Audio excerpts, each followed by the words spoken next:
மேலே defamation case போட்டிருக்காங்க. இந்த மாதிரி நான் வந்து ஃபேக் அலிகேஷன்ஸ் வைக்கிறேன், அவதூறாக பேசுகிறேன் அப்படின்னு. நான் எந்த ஃபேக் அலிகேஷனுமே வைக்கல.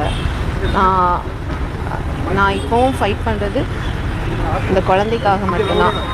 இந்த குழந்தைக்கு ஒரு ஜஸ்டிஸ் வேணுங்கிறதுக்காக தான் நான் ஃபைட் பண்ணுறேன். அதில் எந்த ஃபேக் அலிகேஷனுமே நான் வைக்கல. இன்றைக்கி வந்து அவர் வந்து உயிரில்லாத ஒரு இதுக்கு வந்து ஃபைட் பண்ணுறாரு அவர். பட் உயிருள்ள எனக்கும் இந்த குழந்தைக்கும் வந்து அவர் எந்த பதிலும் சொல்லலை.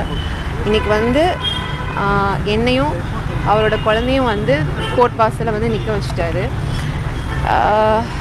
நான் வந்து ஒரு 20 days ஆச்சு கமிஷனர் ஆஃபீஸில் கம்ப்ளைண்ட் கொடுத்து. பட் அதுக்கான எந்த ஒரு நடவடிக்கையும் எடுக்கலை. பிகாஸ் அவருக்கு நிறைய இன்ஃப்ளூயன்ஸ் இருக்கிறதுனால